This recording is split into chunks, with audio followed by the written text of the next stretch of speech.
ഒരു പെൺകുട്ടിയുടെ ചൈൽഡ്ഹുഡിൽ തുടങ്ങിയ ഒരു ബ്ലാക്ക് സീക്രട്ട് പിന്നീട് അവളുടെ ജീവിതം തന്നെ മാറ്റിമറിക്കുന്നു. ഇതാണ് ജെയിംസ് വാനിന്റെ മാലിഗ്നന്റ് എന്നൊരു ഹൊറർ മൂവി. മാഡിസൺ എന്ന കഥാപാത്രത്തിന് തന്റെ ചുറ്റുമുള്ള ആളുകൾ കൊല്ലപ്പെടുന്നതിന്റെ ദൃശ്യങ്ങൾ കാണാൻ കഴിയുന്നു. എന്നാൽ ആരാണ് കൊലപാതകങ്ങൾ ചെയ്യുന്നതെന്നും അവൾക്ക് അവരുമായി എന്തെങ്കിലും ബന്ധമുണ്ടോ എന്നും അവൾക്ക് ഓർമ്മയില്ല. വ്യത്യസ്തമായൊരു ഹൊറർ മൂവിയുടെ സ്റ്റോറി കേൾക്കാൻ താല്പര്യമുണ്ടെങ്കിൽ ഈ വീഡിയോ ധൈര്യമായിട്ട് ഫുൾ കണ്ടോളൂ. ഇഷ്ടപ്പെട്ടാൽ സപ്പോർട്ട് ചെയ്യാൻ മറക്കരുത്.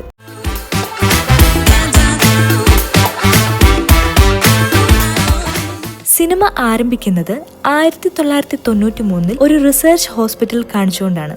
ഫ്ലോറൻസ് വീവർ എന്നൊരു ലേഡി ഡോക്ടർ ഗബ്രിയേൽ എന്നൊരു പേഷ്യന്റിനെ പറ്റി ഒരു വീഡിയോ ചെയ്യുന്നു. അവന്റെ ശക്തി ഇനിയും കൂടുവാണെങ്കിൽ അവനെ ഇവിടെ മെയിൻറ്റെയിൻ ചെയ്യാൻ കഴിയില്ലെന്നാണ് ഈ ഡോക്ടർ പറയുന്നത്. അപ്പോൾ തന്നെ പുറത്ത് എന്തൊക്കെയോ ശബ്ദങ്ങൾ കേൾക്കുന്നുണ്ട്. നോക്കുമ്പോൾ മറ്റു ഡോക്ടേഴ്സ് ഒക്കെ പേടിച്ച് ഓടി വരികയാണ്. ഗബ്രിയേൽ വീണ്ടും പുറത്തു ചാടിയെന്നും അവൻ എല്ലാവരെയും ആക്രമിക്കുകയാണെന്നും പല മെഷീൻസ് വെച്ച് അവനെ തടയാൻ ശ്രമിച്ചെങ്കിലും ഇലക്ട്രിസിറ്റി കുടിച്ചതുപോലെ അവൻ അതിനെയൊക്കെ തിരിച്ച് കൺട്രോൾ ചെയ്യുവാണെന്നും ഡോക്ടേഴ്സ് പറയുന്നു.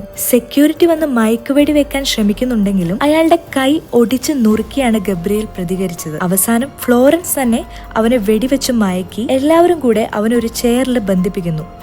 ഗബ്രിയേലിനെ അവൻ ഇവൻ എന്നാണ് വിശേഷിപ്പിക്കുന്നതെങ്കിലും വേഷം കണ്ടാൽ ഒരു സ്ത്രീയുടേത് പോലുണ്ട്. പക്ഷെ മുഖം വ്യക്തമായിട്ട് കാണിക്കുന്നില്ല. പെട്ടെന്ന് അവിടെ ഉള്ളൊരു റേഡിയോയിൽ കൂടെ നിന്നെ ഞാൻ ഉറപ്പായിട്ടും കൊല്ലുമെന്ന് ഗബ്രിയേൽ പറയുന്നു. ഡോക്ടേഴ്സൊക്കെ ഇത് കേട്ടിട്ട് ഞെട്ടിപ്പോകുന്നുണ്ട്. കാരണം അവൻ സംസാരിക്കുമെന്ന് അവർക്ക് ഇതുവരെ അറിയില്ലായിരുന്നു. ഉടനെ തന്നെ ഫ്ലോറൻസ് പറയുന്നുണ്ട് ഈ ക്യാൻസർ മുറിച്ചു മാറ്റേണ്ട സമയമായെന്ന്. തുടർന്ന് ആ സീൻ കട്ടായി പ്രസന്റ് കാലഘട്ടത്തിലേക്ക് കാണിക്കുന്നു. മാഡിസൺ എന്നൊരു പ്രഗ്നന്റ് ലേഡിയിൽ നിന്നുമാണ് കഥ വീണ്ടും ആരംഭിക്കുന്നത്. ഇവള് ജോലി കഴിഞ്ഞ് വീട്ടിലേക്ക് വരുമ്പോൾ ഭർത്താവ് ടെറിക് TV കണ്ടുകൊണ്ടിരിക്കുകയാണ്. മാഡിസൺ ടയേർഡായി എനിക്കൊന്ന് കിടക്കണമെന്ന് പറഞ്ഞ് TV ഓഫ് ചെയ്യുന്നു. അതിന്റെ പേര് രണ്ടുപേരും കൂടെ വഴക്കാകുന്നു. മാഡിസൺ ആദ്യമായിട്ടല്ല പ്രഗ്നന്റ് ആകുന്നത്. മുൻപ് പലതവണ പ്രഗ്നന്റ് ആയിട്ടുണ്ടെങ്കിലും അതൊക്കെ അബോർഷൻ ആയി പോയിട്ടുണ്ട്. അതിന്റെ പേരിലും ടെറിക്ക് വീണ്ടും അവളോട് ചൂടാകുന്നു. എന്നിട്ട് അവളുടെ തല പിടിച്ച് ഭിത്തിയിലിടിക്കുന്നു. തലയിൽ നിന്ന് ചോര വരുന്നത് കണ്ട് ടെറിക്ക് പെട്ടെന്ന് സോറി പറയാൻ തുടങ്ങി. ഞാൻ അറിഞ്ഞോണ്ടല്ല ചെയ്തത്, പെട്ടെന്ന് ദേഷ്യം കൂടി പോയതാണെന്നൊക്കെ പറഞ്ഞ് ടെറിക്ക് ഐസ് എടുക്കാൻ പോയപ്പോൾ മാഡിസൺ ദേഷ്യം കൊണ്ട് വാതിലടച്ചു. ടെറിക്ക് പുറത്തു നിന്ന് താൻ തന്റെ മദ്യപാനം നിർത്താൻ ശ്രമിക്കുകയാണെന്നൊക്കെ പറയുന്നുണ്ടെങ്കിലും മാഡിസൺ വാതിൽ തുറക്കുന്നില്ല. ക്ഷീണം കൊണ്ട് പെട്ടെന്ന് തന്നെ മാഡിസൺ കിടന്നുറങ്ങുന്നുണ്ട്. അന്ന് രാത്രി അവൾ ഒരു സ്വപ്നം കാണുന്നു. ആ സ്വപ്നത്തിൽ ഹാളിൽ കിടന്നുറങ്ങുന്ന ടെറി അടുക്കളയിൽ നിന്ന് എന്തോ ശബ്ദം കേട്ടിട്ട് അങ്ങോട്ട് പോയി നോക്കുന്നുണ്ട്. നോക്കുമ്പോൾ മിക്സി തനിയെ ഓൺ ആയിട്ടിരിക്കുന്നു. എന്തെങ്കിലും ഇലക്ട്രിക് പ്രോബ്ലം ആണെന്ന് വിചാരിച്ച് അത് ഓഫ് ആക്കുമ്പോൾ പെട്ടെന്ന് ബാക്കിലെ ഫ്രിഡ്ജ് തനിയെ ഓപ്പൺ ആവുന്നു. ഫ്രിഡ്ജിന്റെ ഡോറ് ചെന്നടച്ചപ്പം അടുത്തതാ ഹോളിലെ TV ഓൺ ആയിട്ടിരിക്കുന്നു. അതും പോരാഞ്ഞിട്ട് മാഡിസൺ പാതിരാത്രി TVയും കണ്ടുകൊണ്ടിരിക്കുകയാണ്. ടെറിക്ക് ലൈറ്റ് ഓൺ ആക്കിയപ്പം അവിടെ ആരെയും കാണാനുമില്ല. പക്ഷെ ടെറിക്കിന്റെ ബാക്കിൽ ഒരു രൂപത്തെ കാണിക്കുന്നുണ്ട്. ആ രൂപം ടെറിക്കിന്റെ തല ഭിത്തിയിലിടിച്ച് ചമ്മന്തിയാക്കി കളഞ്ഞു. പെട്ടെന്ന് ഈ സ്വപ്നം കണ്ട് മാഡിസൺ ഞെട്ടി എണീറ്റു. താഴെ ടെറിക്കിനെ പോയി നോക്കുമ്പോൾ അവൻ സ്വപ്നത്തിൽ കണ്ട പോലെ തന്നെ മരിച്ചിരിക്കുന്നു. ആ രൂപം പെട്ടെന്ന് മാഡിസനെയും ആക്രമിക്കാൻ തുടങ്ങി. ഈ സീൻ കാണിച്ച് കട്ടാക്കി അടുത്ത സീനില് മാഡിസന്റെ വീട്ടിലേക്ക് പോലീസ് എത്തുന്നു. ടെറിക്കിന്റെ മൃതദേഹം കണ്ടിട്ട് ഇതുപോലൊരു ദാരുണമായ ഒരു കൊലപാതകം കണ്ടിട്ടേ ഇല്ലെന്ന് ഫോറൻസിക് ഉദ്യോഗസ്ഥ പറയുന്നുണ്ട്. ഇതേ സമയം ഹോസ്പിറ്റലിൽ മാഡിസൺ ബോധം വന്നപ്പം അവൾക്കരികിൽ അവളുടെ അനിയത്തി സ്വിറ്റ്നിയും ഉണ്ടായിരുന്നു. സ്വിറ്റ്നി നടന്ന കാര്യങ്ങൾ മാഡിസണോട് പറയുന്നുണ്ട്. ആരോ നിങ്ങളുടെ വീട്ടിൽ അതിക്രമിച്ചു കയറിയെന്നും അതിൽ ടെറിക് മരണപ്പെട്ടുവെന്നും. മാഡിസൺ കരഞ്ഞുകൊണ്ട് വയറിൽ തൊട്ടു നോക്കിയപ്പോൾ അവൾക്കത് താങ്ങാവുന്നതിലും അപ്പുറമായിരുന്നു. കാരണം വീണ്ടും ആ കുഞ്ഞും അബോർട്ടായി. മാഡിസൺ അലറി വിളിച്ച് കരയുന്നുണ്ട്. അടുത്ത ദിവസം കേസ് അന്വേഷിക്കുന്ന പോലീസ് മാഡിസനെ തേടി വരുന്നു. ഇവന്റെ പേര് കെക്കോവ എന്നാണ്. എന്തെങ്കിലും ആവശ്യമുണ്ടെങ്കിൽ അറിയിക്കണമെന്ന് പറഞ്ഞ് സ്വിറ്റ്നിക്ക് അവൻ നമ്പർ കൊടുക്കുന്നു. അതിനുശേഷം കെക്കോവ ടെറിക്കിന്റെ പോസ്റ്റ്മോർട്ടം നടക്കുന്നിടത്ത് ചെല്ലുന്നു. കെക്കോവയും റെജീന എന്ന മറ്റൊരു പോലീസ് ഉദ്യോഗസ്ഥ കൂടിയാണ് ഈ കേസ് അന്വേഷിക്കുന്നത്. ടെറിക്കിന്റെ ബോഡിയിൽ ഫിംഗർ പ്രിന്റ് ഒന്നും തന്നെയില്ല. അന്വേഷിച്ചപ്പോൾ നെയ്ബേഴ്സ് പറഞ്ഞത് ടെറിക്ക് മാഡിസനെ ഉപദ്രവിക്കാറുണ്ടെന്നാണ്. അതുകൊണ്ട് മാഡിസൺ തന്നെയായിരിക്കും ടെറിക്കിനെ കൊന്നതെന്ന് അവർ സംശയിക്കുന്നു. 2 ആഴ്ചയ്ക്ക് ശേഷം ഹോസ്പിറ്റലിൽ നിന്ന് ഡിസ്ചാർജ് ആയി മാഡിസൺ വീട്ടിലേക്ക് വരുന്നു. സ്വിറ്റ്നി അവൾക്കൊപ്പം നിൽക്കാമെന്ന് പറയുന്നുണ്ടെങ്കിലും വേണ്ട, ഞാൻ ഓക്കെ ആണെന്ന് പറഞ്ഞ് മാഡിസൺ സ്വിറ്റ്നിയെ പറഞ്ഞയക്കുന്നു. അന്ന് രാത്രി മാഡിസൺ വീടിന് മുന്നിലെ സ്ട്രീറ്റ് ലൈറ്റ് മിന്നി മറഞ്ഞുകൊണ്ടിരിക്കുന്നത് കാണുന്നു. സൂക്ഷിച്ചു നോക്കുമ്പോൾ ആ ലൈറ്റ് ഒക്കെ അണയുകയും അവിടെ ഒരു കറുത്ത രൂപത്തെയും കാണുന്നു. അവള് പേടിച്ച് വിറച്ചുപോയി. ആ രൂപം തന്റെ അടുത്തേക്ക് വരുന്നത് പോലെ അവൾക്ക് തോന്നുന്നുണ്ട്. മാഡിസൺ വേഗം ജനലുകളും വാതിലുകളും അടിക്കുന്നു. പക്ഷെ താഴെ എത്തിയപ്പം ഓൾറെഡി അടച്ച മെയിൻ ഡോർ വീണ്ടും തുറന്നു കിടക്കുന്നത് കണ്ട് അവൾ ഞെട്ടിപ്പോയി. വീണ്ടും ഡോർ അടയ്ക്കുമ്പോൾ അതാ ഡോർ വീണ്ടും തുറന്നു വരുന്നു. ഇത് കണ്ട് കിടുങ്ങിപ്പോയ മാഡിസൺ വേഗം റൂമിൽ കയറി വാതിലടച്ചു. ഇതൊക്കെ തന്റെ തോന്നലാണ്, അവിടെ ആരുമില്ല എന്ന് പറഞ്ഞ് സ്വയം സമാധാനിക്കാൻ ശ്രമിക്കുന്നു. ആ രാത്രി എങ്ങനെയൊക്കെയോ കടന്നുപോയി. അടുത്ത ദിവസം മാഡിസൺ മെയിൻ ഡോറിന്റെ ലോക്കൊക്കെ മാറ്റി ഫിറ്റ് ചെയ്യുന്നു. ആ സമയത്ത് സിഡ്നി അവിടത്തേക്ക് വരുന്നുണ്ട്. അവളുടെ കയ്യിലുള്ള സ്പെയർ കീ വെച്ച് ഡോറ് തുറക്കാൻ ശ്രമിക്കുമ്പോൾ തുറക്കാൻ പറ്റുന്നില്ല. കാരണം മാഡിസൺ ഓൾറെഡി ലോക്കൊക്കെ മാറ്റിയിരിക്കുവാണല്ലോ. ഇതെന്ത് പറ്റിയതാണെന്ന് ഓർത്ത് സിഡ്നി മാഡിസനെ അവിടെയൊക്കെ തിരയാൻ തുടങ്ങി. അതേസമയം ടെറിക്ക് തന്റെ തലയിടിപ്പിച്ച സ്ഥലം നോക്കി മാഡിസൺ അങ്ങനെ നോക്കി നിൽക്കുവാണ്. സിഡ്നി ജനലിക്കൂടെ ഒക്കെ വലിഞ്ഞു കയറി വീട്ടിൽ കയറിയപ്പം മാഡിസൺ നീ ഇതെന്താ കാണിക്കുന്നു ചോദിക്കുന്നു. അപ്പൊ സിഡ്നി നിന്നെയാണെ വിളിച്ചിട്ട് കിട്ടുന്നുമില്ല, ഡോറും ലോക്ക് ചെയ്തേക്കുന്നു. അപ്പം മാഡിസൺ സ്നേഹത്തോടെ അവളെ നോക്കി താങ്ക് യു പറയുന്നു. കാരണം ഒരാളെങ്കിലും ഉണ്ടല്ലോ അവളെ ഓർത്ത് വേവലാതിപ്പെടാൻ. തലയിടിച്ച സ്ഥലം നോക്കി സിഡ്നി ഇതെന്താന്ന് ചോദിക്കുമ്പോൾ ഇത് തന്നെ ടെറിക്ക് വലിച്ചെറിഞ്ഞതാണെന്ന് മാഡിസൺ പറയുന്നു. അവന്റെ മരണം കുറച്ച് കൂടുതലാണ്, എന്നാലും അവൻ ഇത് തന്നെ വേണമെന്ന് സിഡ്നിയും പറയുന്നു. താനും പലതവണ ഈ ബന്ധം വേണ്ടെന്ന് വെക്കണമെന്ന് വിചാരിച്ചാണ്, പക്ഷെ അപ്പോഴേക്കും താൻ പ്രഗ്നന്റ് ആയി നിവൃത്തിയില്ലാതെ ജീവിക്കുകയായിരുന്നുവെന്നും മാഡിസൺ അപ്പോൾ പറയുന്നു. എനിക്ക് എന്റെ സ്വന്തം രക്തത്തിൽ ഒരു കുഞ്ഞു വേണം. ഞാൻ നിന്റെ യഥാർത്ഥ സഹോദരിയല്ല. എനിക്ക് 8 വയസ്സുള്ളപ്പോൾ നിന്റെ പേരൻസ് അഡോപ്റ്റ് ചെയ്താണെന്ന് എന്നുകൂടി മാഡിസൺ പറയുമ്പോൾ സിഡ്നി ഞെട്ടിപ്പോകുന്നുണ്ട്. കാരണം അവൾക്ക് അറിയില്ലായിരുന്നു മാഡിസൺ തന്റെ യഥാർത്ഥ സഹോദരി അല്ലെന്ന്. അടുത്ത സീനിൽ ഒരു ടൂറിസ്റ്റ് ഗൈഡിനെ കാണിക്കുന്നു. പുള്ളിക്കാരി ഒരു സ്ഥലത്തിന്റെ ഹിസ്റ്ററി ഒക്കെ പറഞ്ഞുകൊണ്ടിരിക്കുകയാണ്. അങ്ങനെ ജോലിയൊക്കെ കഴിഞ്ഞ് ലൈറ്റൊക്കെ ഓഫാക്കി അവൾ പുറപ്പെടാൻ തുടങ്ങുമ്പോൾ പെട്ടെന്ന് ഒരു ഇരുണ്ട രൂപം അവളെ ആക്രമിക്കുന്നു. കണ്ണു തുറക്കുമ്പോൾ അവളെ എവിടെ കെട്ടിയിട്ടിരിക്കുകയാണ്. മുടി നീട്ടിയ ഒരു മനുഷ്യൻ കോട്ടും ഗ്ലൗസ് ഒക്കെ ഇട്ട് അവിടെയുള്ള ഒരു റേഡിയോ ഓണാക്കുന്നു. അതിലൂടെ എത്ര നാളായി ഞാൻ നിന്നെ കാത്തിരിക്കുന്നു, പക്ഷെ ആദ്യം നീയല്ല ഡോക്ടർ വീവറിനെയാണ് എനിക്ക് വേണ്ടെന്ന് പറഞ്ഞിട്ട് ഡോക്ടർ ഫ്ലോറൻസ് വീവറിനെ ഫോൺ വിളിക്കുന്നു. ഈ സൗണ്ട് കേൾക്കുമ്പോൾ തന്നെ സിനിമയുടെ തുടക്കത്തിൽ കാണിച്ച ഗബ്രിയേലും ഡോക്ടർ ഫ്ലോറൻസ് വീവറും ആണെന്ന് നമുക്ക് മനസ്സിലാകും. ഫ്ലോറൻസ് ഫോൺ എടുക്കുമ്പോൾ ഈ ക്യാൻസർ മുറിച്ചു മാറ്റേണ്ട സമയമായിരിക്കുന്നു എന്ന് പറഞ്ഞ് ഗബ്രിയേൽ ഫോൺ വെക്കുന്നു. അപ്പോൾ തന്നെ ഫ്ലോറൻസ് വിരണ്ട് വെപ്രാളത്തോടെ തന്റെ പഴയ പേഷ്യന്റ് ഫയൽ എടുക്കുന്നു. ആ അലമാരയിൽ ഡോക്ടറിന് കിട്ടിയ അവാർഡുകളും ട്രോഫികളൊക്കെ കാണിക്കുന്നുണ്ട്. ആ സീൻ അവിടുന്ന് കട്ടായി നമ്മുടെ മാഡിസനെ കാണിക്കുന്നു. അവൾ തുണി വാഷിംഗ് മെഷീനിലേക്ക് ഇടുമ്പോൾ പെട്ടെന്ന് എന്തോ വല്ലായ്മ തോന്നുവാണ്. ചുറ്റിനുള്ളതെല്ലാം അലിഞ്ഞില്ലാതാകുന്ന പോലെ. അവൾ ഇപ്പോൾ നിൽക്കുന്നത് ഡോക്ടർ ഫ്ലോറൻസ് വീവറിന്റെ വീട്ടിലാണ്. പക്ഷെ അനങ്ങാൻ കഴിയുന്നില്ല. നോക്കുമ്പോൾ ഗബ്രിയേൽ ഡോക്ടറിനെ അവിടെ ഇവിടെയൊക്കെ ഇടിപ്പിച്ച് ഡോക്ടറിന് കിട്ടിയ ഒരു ട്രോഫിയുടെ കൂർത്ത മുന വെച്ച് കുത്തിക്കൊല്ലുന്നു. ഇതൊക്കെ നടക്കുന്നത് മാഡിസന്റെ മുൻപിൽ വെച്ചാണ്. ഡോക്ടറിന്റെ മരണം മുന്നിൽ കണ്ട അവള് അലറി വിളിക്കുന്നു. കണ്ണു തുറക്കുമ്പോൾ അവൾ സ്വന്തം വീട്ടിൽ തന്നെയാണ്. എന്താ സംഭവിക്കുന്നതെന്ന് അവൾക്ക് മനസ്സിലാകുന്നില്ല. അടുത്ത സീനിൽ ഡോക്ടർ മരിച്ച വീട് കെക്കോവയും റെജീനയും കൂടെ അന്വേഷണത്തിനായി വിസിറ്റ് ചെയ്യാണ്. ഫോറൻസിക് ഉദ്യോഗസ്ഥ പറയുന്നുണ്ട് ഈ ട്രോഫി കൊണ്ടാണ് ഇവനെ കൊന്നിരിക്കുന്നത്, പക്ഷെ ഇതിന്റെ ബേസ് ഇവിടെ ഉണ്ട്, ബാക്കി ഭാഗം കാണാനില്ല എന്ന്. ടെറിക്കിനെ കൊന്ന അതേ തീവ്രതയോടെയാണ് ഡോക്ടറിനെയും കൊന്നതെന്ന് പറയുമ്പോൾ കെക്കോ പറയുന്നു ഒരാളായിരിക്കാം ഈ 2 കൊലപാതകങ്ങളും ചെയ്തിരിക്കുന്നതെന്ന്. അതിനുശേഷം ഒരു പെൺകുട്ടിയുടെ ഫോട്ടോ കെക്കോവയ്ക്ക് അവിടുന്ന് കിട്ടുന്നുണ്ട്. അടുത്ത സീനിൽ ഡോക്ടറിന്റെ മരണം TV കണ്ട് മാഡിസൺ ഛർദ്ദിക്കാൻ തുടങ്ങി. സിഡ്നി എന്താന്ന് ചോദിക്കുമ്പോൾ ആ മരണം താൻ നേരിട്ട് കണ്ടതാണ്, ടെറിക്കിനെ കൊന്നവൻ തന്നെയാണ് അവരെയും കൊന്നത്. അപ്പോൾ സിഡ്നി നീ എങ്ങനെ കണ്ടുവെന്നാ, നീ അവിടെ പോയിരുന്നു എന്ന് ചോദിക്കുമ്പോൾ മാഡിസൺ ഞാൻ ഇവിടെ വെച്ച് തന്നെയാണ് കണ്ടത്, ഒരേ സമയം ഞാൻ ഇവിടെയോ അവിടെയോ ഉണ്ടായിരുന്നു, എനിക്ക് എന്താ സംഭവം എന്നൊന്നും അറിയില്ല എന്നൊക്കെ പറഞ്ഞ് എന്തൊക്കെയോ പുലമ്പാൻ തുടങ്ങിയപ്പോൾ സിഡ്നി അവളെ ആശ്വസിപ്പിക്കുന്നു. അടുത്ത സീനിൽ കെക്കോവ ആ പെൺകുട്ടിയുടെ ഫോട്ടോ ഒരു കമ്പ്യൂട്ടർ എക്സ്പേർട്ടിന്റെ അടുത്ത് കൊടുത്ത് ഈ കുട്ടി ഒരു 30 വയസ്സാകുമ്പോൾ എങ്ങനെ ഇരിക്കുമെന്ന് തയ്യാറാക്കി വെക്കാൻ പറഞ്ഞിട്ട് പോകുന്നു. അടുത്ത സീനിൽ ഡോക്ടർ വീവറിന്റെ കൂടെ പണ്ട് ജോലി ചെയ്തിരുന്ന മറ്റൊരു ഡോക്ടറിനെ കാണിക്കുന്നു. അയാളെ കിടന്നുറങ്ങുമ്പോൾ അതേസമയം മാഡിസനെയും കാണിക്കുന്നുണ്ട്. നല്ല ഇടിയും മഴയും. അവൾ കണ്ണു തുറക്കുമ്പോൾ മുൻപ് കിടന്നുറങ്ങിയ അതേ ഡോക്ടറിനെ മുന്നിൽ കാണുന്നു. എപ്പോഴത്തെ പോലെ ഇല്ലൂഷനിലൂടെ മാഡിസൺ ആ മരണവും മുന്നിൽ കാണുന്നു. ഡോക്ടറിനെ കൊന്നിട്ട് ഗബ്രിയേൽ മാഡിസന്റെ മുഖത്തേക്കൊന്ന് നോക്കുന്നുണ്ട്. ആ മുഖം അത്രയും വികൃതമായിരുന്നു. ഇത് കണ്ട് കാറി വിളിച്ച മാഡിസന്റെ അടുത്തേക്ക് സിഡ്നി ഓടി വരുന്നു. എന്താ സംഭവിച്ചെന്ന് സിഡ്നി ചോദിക്കുമ്പോൾ മാഡിസൺ നടന്ന കാര്യങ്ങളൊക്കെ പറയുന്നു. അടുത്ത ദിവസം സിഡ്നി അവളെയും കൂട്ടി പോലീസ് സ്റ്റേഷനിൽ ചെന്ന് എല്ലാം കെക്കോവയോടും റജീനയോടും വിശദീകരിക്കുന്നു. അവരുണ്ടോ ഇത് വല്ലതും വിശ്വസിക്കുന്നു? കില്ലറും മാഡിസണും തമ്മിൽ എന്തെങ്കിലും സൈക്കിക് ബോണ്ട് ഉണ്ടാവും, അതുകൊണ്ടാവും മാഡിസണും ഈ മരണങ്ങളൊക്കെ കാണുന്നതെന്ന് സിഡ്നി കൺവിൻസ് ചെയ്യാൻ ശ്രമിക്കുന്നുണ്ട്. ഒടുവിൽ സിഡ്നിയുടെ നിർബന്ധത്തിന് വഴങ്ങി പോലീസ് ഡോക്ടറിന്റെ വീട് സന്ദർശിക്കുന്നു. നോക്കുമ്പോൾ മാഡിസൺ പറഞ്ഞതുപോലെ തന്നെ ആ ഡോക്ടറിന്റെ മൃതദേഹം അവിടെ ഉണ്ടായിരുന്നു. അങ്ങനെ മാഡിസനെ കൊണ്ട് ഗബ്രിയേലിന്റെ രേഖാചിത്രം വരയ്ക്കുന്നു.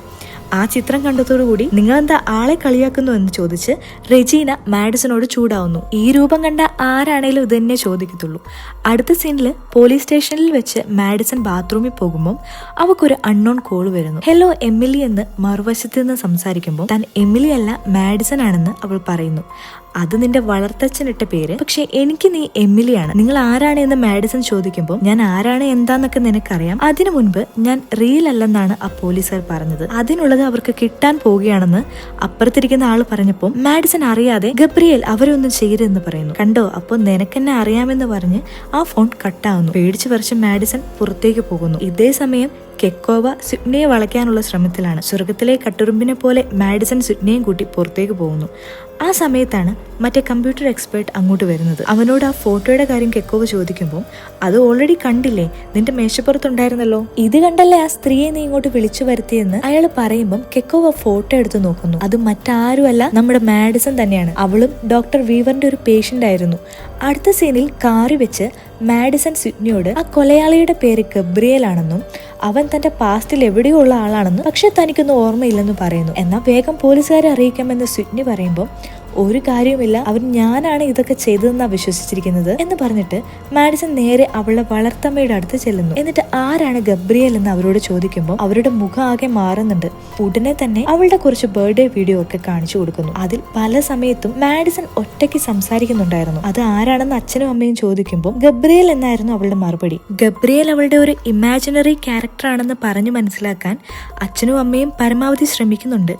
ഈ സംഭവങ്ങളൊക്കെ കണ്ട് സിഡ്നിയും മാഡിസണും അതിശയിച്ച് നിൽക്കാണ്. അടുത്ത സീനിൽ കെക്കോവ കേസ് ഫയൽസ് ഒക്കെ ചെക്ക് ചെയ്യുമ്പോൾ ഡോക്ടർ വീവറിന്റെ വീട്ടിൽ നിന്ന് കിട്ടിയ കുറച്ച് പെൻ ഡ്രൈവ്സ് കാണുന്നു. അത് നോക്കുമ്പോൾ ഡോക്ടർ വീവറും കഴിഞ്ഞ ദിവസം മരിച്ച ആ ഡോക്ടറൊക്കെ കൊളീഗ്സ് ആണെന്ന് മനസ്സിലാക്കുന്നു. കൂടെ മറ്റൊരു ഡോക്ടറിനെയും കാണുന്നു. കില്ലറിന്റെ അടുത്ത ഇര തീർച്ചയായിട്ടും ഇയാളായിരിക്കുമെന്ന് കെക്കോവ ഉറപ്പിക്കുന്നു. ആ ഡോക്ടറെ കാണാൻ കെക്കോവ പുറപ്പെടുന്നുണ്ട്. പക്ഷെ എന്നത്തെ പോലെയും മാഡിസൺ ഇല്ലൂഷനിലൂടെ ആ ഡോക്ടറിന്റെ മരണവും നേരിൽ കാണുവാണ്. കെക്കോവ ഡോക്ടറിന്റെ ഫ്ളാറ്റിൽ എത്തിയപ്പോഴേക്കും അയാൾ മരിച്ചിരുന്നു. പക്ഷെ ഗബ്രിയേൽ അവിടെ തന്നെ ഉണ്ടായിരുന്നു. കെക്കോവയെ തള്ളി മാറ്റി ഗബ്രിയേൽ അവിടുന്ന് രക്ഷപ്പെടുന്നു.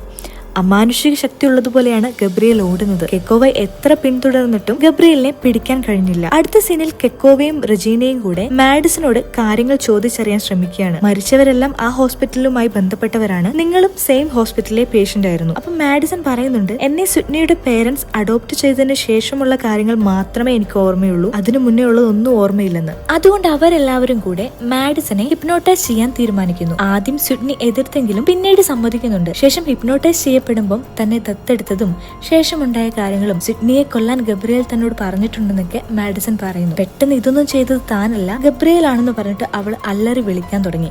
അപ്പൊ അവർ ഹിപ്നോട്ടിസം നിർത്തിവെച്ചു. എന്നിട്ട് ഗബ്രിയേലിന് ആക്ച്വലി എന്താ വേണ്ടതെന്ന് മാഡിസണോട് ചോദിക്കുമ്പോൾ സിഡ്നിയെ വേദനിപ്പിക്കുകയാണ് വേണ്ടതെന്ന് അവൾ പറയുന്നു. എന്നിട്ട് സിഡ്നിയെ തന്നെ നോക്കുന്നു. ഇത് കണ്ടിട്ട് സിഡ്നിയും നന്നായിട്ട് ഭയപ്പെടുന്നുണ്ട്. അപ്പൊ നിന്റെ ഇമാജിനറി ഫ്രണ്ട് ആണോ ഈ കൊലപാതകങ്ങളൊക്കെ ചെയ്യുന്നതെന്ന് റെജീന ചോദിക്കുമ്പോൾ മാഡിസൺ കിളി പോയതുപോലെ നിൽക്കുന്നു. അതേസമയം മുന്നേ ഗബ്രിയേൽ കെട്ടിയിട്ട് ആ സ്ത്രീയെ കാണിക്കുന്നു. അവള് കയറൊക്കെ മുറിച്ച് അവിടുന്ന് രക്ഷപ്പെടാൻ നോക്കുന്നുണ്ട്. പക്ഷെ മുകളിലത്തെ ഫ്ലോർ പൊട്ടി ആ സ്ത്രീ നേരെ താഴേക്ക് വീഴുന്നു. നോക്കുമ്പോ എന്താ, മാഡിസന്റെ വീടിന്റെ മുകളിലായിരുന്നു ഇത്രയും നാൾ ആ സ്ത്രീയെ ഗബ്രിയേൽ കെട്ടിയിട്ടിരുന്നത്. ഗബ്രിയേലിന്റെ കോട്ടും സ്യൂട്ടും കൊലപാതകത്തിന് ഉപയോഗിച്ച എല്ലാ ആയുധങ്ങളും മാഡിസന്റെ വീടിന്റെ തട്ടിമ്പുറത്തുണ്ടായിരുന്നു. ഇതോടുകൂടി കെക്കോവയും റെജീനയും മാഡിസനെ അറസ്റ്റ് ചെയ്ത് ചോദ്യം ചെയ്യാൻ തുടങ്ങി. അവർ എന്തൊക്കെ ചോദിച്ചിട്ടും ഇതൊന്നും ചെയ്തത് താനല്ല, ഗബ്രിയേൽ ആണെന്ന് മാത്രമാണ് അവൾ മറുപടി പറയുന്നത്. അപ്പൊ റെജീന മാഡിസനോട് പറയുന്നുണ്ട്, അവരൊക്കെ ഡോക്ടേഴ്സ് ആയിരുന്നില്ലേ നിന്നെ ചികിത്സിച്ചവർ, ഇപ്പൊ നിന്റെ അസുഖം തിരിച്ചു വന്നപ്പോൾ നിനക്ക് അവരോട് പ്രതികാരമായി, അതുകൊണ്ടല്ലേ നീ അവരെ കൊന്നതെന്ന്. അതോടെ കേട്ടപ്പോൾ മാഡിസൺ ദേഷ്യത്തിൽ അല്ലറി വിളിക്കാൻ തുടങ്ങി. ആ പവറിൽ അവിടെയുള്ള ലൈറ്റ്സ് ഒക്കെ മിന്നി തെളിയുന്നു. ഇത് കണ്ട് കെക്കോവയും റെജീനയും അന്തം വിട്ടിരിക്കുകയാണ്. അപ്പോൾ കെക്കോവയ്ക്ക് ഒരു അൺനോൺ കോൾ വരുന്നുണ്ട്. അത് മറ്റാരുമല്ല, ഗബ്രിയേൽ ആണ്. ഗബ്രിയേലിന് നിങ്ങളോട് സംസാരിക്കണമെന്ന് ഒരുമാതിരി യാന്ത്രികമായിട്ട് മാഡിസൺ പറയുന്നുണ്ട്. കെക്കോവ ഫോൺ എടുത്തപ്പോൾ നിങ്ങളെടുത്ത എന്റെ കോട്ടും ആയുധങ്ങളും തിരിച്ചു തരണമെന്ന് ഗബ്രിയേൽ പറയുന്നു. നീ എന്തിനാണ് മാഡിസന്റെ വീടിന്റെ മുകളിൽ നിന്റെ സാധനങ്ങൾ വെച്ചത്, മാഡിസന്റെ തലയിൽ കുറ്റം ചേർത്താനാണോ എന്ന് കെക്കോവ ചോദിക്കുമ്പോൾ ഗബ്രിയേൽ പറയുന്നു, അവളുടെ വീടിന്റെ മുകളിലായിരുന്നു ഞാൻ ഉള്ളതെന്ന് പോലും അറിയാൻ കഴിയാത്ത ഒരു പൊട്ടിയാണ് അവൾ. നിങ്ങൾ ആരാണെന്ന് കെക്കോവ ചോദിക്കുമ്പം ഗബ്രിയേൽ പറയുന്നു, ഓ അത് ഇതുവരെ അവൾ നിങ്ങളോട് പറഞ്ഞില്ല അല്ലേ, അവളുടെ ഭാവനകളുടെ പ്രതിരൂപമാണ് ഞാൻ, അവൾ എന്നെ ഒരു പേര് വിളിക്കാറുണ്ട്.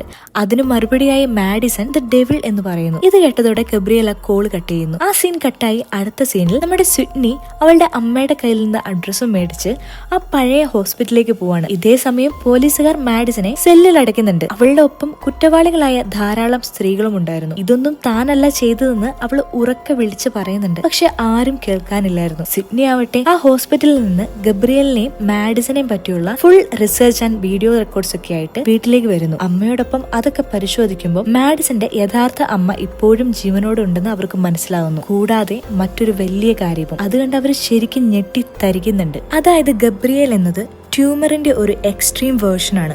മാഡിസന്റെ മുടിയും അസ്ഥിയും മാംസവും എല്ലാം കാർന്നു തിന്നുന്ന ഒരു ക്യാൻസർ. മറ്റൊരർത്ഥത്തിൽ പറഞ്ഞാൽ ഗബ്രിയേൽ മാഡിസന്റെ ഒരു പാരസൈറ്റിക് ട്വിന്നാണ്.